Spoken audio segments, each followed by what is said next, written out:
Friends, ଥରେ 10-12 ବର୍ଷର ପିଲାଟିଏ ନିଜ ବାପା ମାଙ୍କ ସହିତ ଗୋଟିଏ ଗାଁରେ ରହୁଥିଲା। ଦିନେ ସେହି ପିଲା ବହୁତ ବର୍ଷ ପରେ ତାଙ୍କ ଜେଜେବାପାଙ୍କ ଘରକୁ ଆସିଥାଏ। ସେଠାରେ ସେ ସବୁବେଳେ ତାଙ୍କ ଜେଜେବାପାଙ୍କ ସହିତ ଖେଳୁଥିଲା।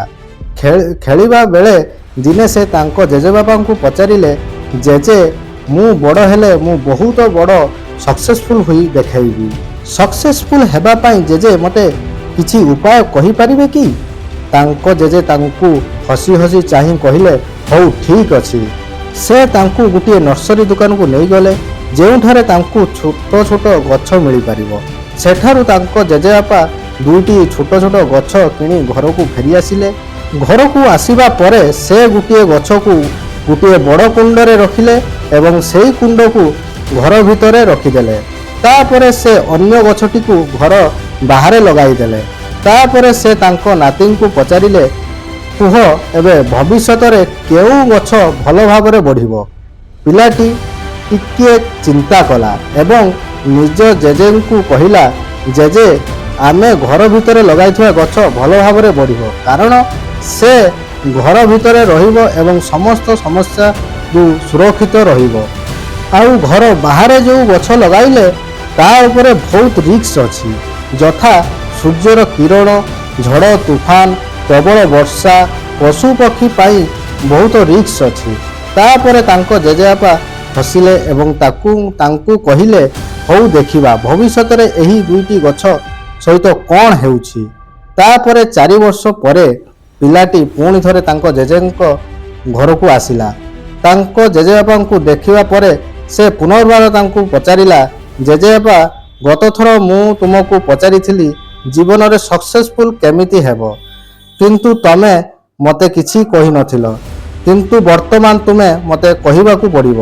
ତାଙ୍କ ଜେଜେବାପା ହସିଲେ ଏବଂ ତାଙ୍କୁ କହିଲେ, ନିଶ୍ଚିତ, କିନ୍ତୁ ସର୍ବପ୍ରଥମେ ଆମେ ସେହି ଦୁଇଟି ଗଛକୁ ଦେଖିବା ଯାହାକୁ ଆମେ କିଛି ବର୍ଷ ପୂର୍ବେ ଲଗାଇଥିଲେ। ଏହା କହି ତାଙ୍କ ଜେଜେବାପା ତାଙ୍କୁ ସେହି ଗଛ ସ୍ଥାନକୁ ନେଇଗଲେ, ଯେଉଁଠାରେ ସେ ଗୋଟିଏ ଗଛକୁ ଘର ଭିତରେ ରଖିଥିଲେ। ସେ ଦେଖିଲେ ଯେ ଗଛ ଗୋଟିଏ ବଡ଼ ଗଛରେ ପରିଣତ ହୋଇଛି। ତାପରେ ସେ ସେହି ସ୍ଥାନକୁ ଗଲେ ଯେଉଁଠାରେ ସେ ଆଉ ଗୋଟିଏ ଗଛକୁ ବାହାରେ ଲଗାଇଥିଲେ। ସେ ଦେଖିଲେ ଯେ ଛୋଟ ଗଛଟି ବର୍ତ୍ତମାନ ବହୁତ ବଡ଼ ଏବଂ ବିରାଟ ଗଛରେ ପରିଣତ ହୋଇଛି। ଏହାର ଶାଖା ଗୁଡ଼ିକ ବହୁତ ଶକ୍ତିଶାଳୀ ଏବଂ ଲମ୍ବା ଥିଲା ଏବଂ ଏହାର ଛାଇ ଭୂମିରେ ସବୁଆଡ଼େ ପଡ଼ୁଥିଲା। ବର୍ତ୍ତମାନ ପିଲାଟିର ଜେଜେବାପା ତାଙ୍କୁ ଅନାଇ ତାଙ୍କୁ କହିଲେ, ମୋତେ ବର୍ତ୍ତମାନ କୁହ, କେଉଁ ଗଛ ବଡ଼ ଏବଂ ଶକ୍ତିଶାଳୀ ଆଉ କେଉଁ ଗଛ ଅଧିକ ସକ୍ସେସଫୁଲ୍ ହୋଇଛି? ସେଇଠୁ ପିଲାଟି କହିଲା, ଆମେ ବାହାରେ ଲଗାଇଥିବା ଗଛ। ଜେଜେ, ଏହା କେମିତି ସମ୍ଭବ ହେଲା? ଏ ଗଛଟି କେତେ ଡେଞ୍ଜର ସିଚୁଏସନକୁ ସହିଥିବ, ଏହା ଉପରେ କେତେ ସମସ୍ୟା ଆସିଥିବ, ତାପରେ ବି ଇଏ ଏତେ ବଡ଼ ଏବଂ ବିରାଟ ଗଛ ହୋଇଗଲା। ତାପରେ ତାଙ୍କ ଜେଜେ ତାଙ୍କ ଆଡ଼କୁ ଚାହିଁ ଏବଂ କହିଲେ, ତୁମେ ଠିକ୍ କହିଲ, ଆମେ ଯେଉଁ ଗଛକୁ ବାହାରେ ଲଗାଇଥିଲେ ସେ କେତେ ପ୍ରୋବ୍ଲେମକୁ ସହିଥିବ, କିନ୍ତୁ ସେ ସେଇ ପ୍ରୋବ୍ଲେମକୁ ଡିଲ୍ କରି ବର୍ତ୍ତମାନ ସେ ବହୁତ ବଡ଼ ଆଉ ବିଶାଳ ହୋଇପାରିଛି। ଏବେ ତାର ଶାଖାକୁ ଯେତେ ଚାହିଁବ ସେ ସେତେ ବଢ଼େଇ ପାରିବ।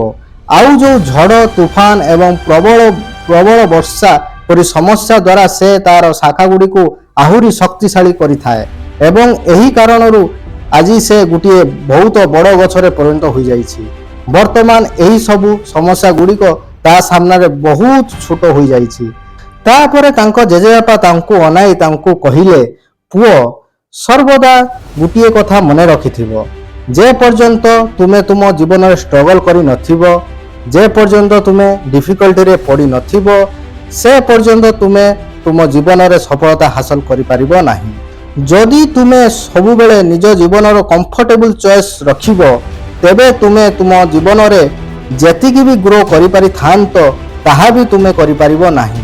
ଯଦି ତୁମେ ପ୍ରତ୍ୟେକ ସମସ୍ୟା ପାଇଁ ପ୍ରସ୍ତୁତ ରହିବ, ଯଦି ତୁମେ ସର୍ବଦା ଷ୍ଟ୍ରଗଲ୍ ପାଇଁ ପ୍ରସ୍ତୁତ ରହିବ, ତେବେ କୌଣସି ଲକ୍ଷ୍ୟ ହାସଲ କରିବା ପାଇଁ ତମ ପକ୍ଷେ ଅସମ୍ଭବ ରହିବ ନାହିଁ ଏବଂ ତାପରେ ବଡ଼ ସମସ୍ୟା ଗୁଡ଼ିକ ତମକୁ ଛୋଟ ଦେଖାଯିବାକୁ ଲାଗିବ।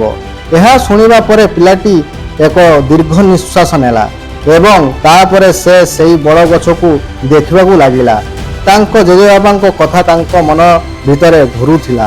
ଫ୍ରେଣ୍ଡସ୍, ସମସ୍ୟା ବାଧା ଅସୁବିଧା ଆମେ ଏହି ଜିନିଷ ଗୁଡ଼ିକୁ ଆମ ଜୀବନର ଶତ୍ରୁ ଭାବରେ ଭାବିଥାଉ, କିନ୍ତୁ ଏହି ବାଧା ଏହି ଅସୁବିଧା ଆମକୁ ଶକ୍ତିଶାଳୀ କରିଥାଏ ଏବଂ ଆମ ଜୀବନରେ ଆମକୁ ଅଧିକ ସଫଳ କରାଏ।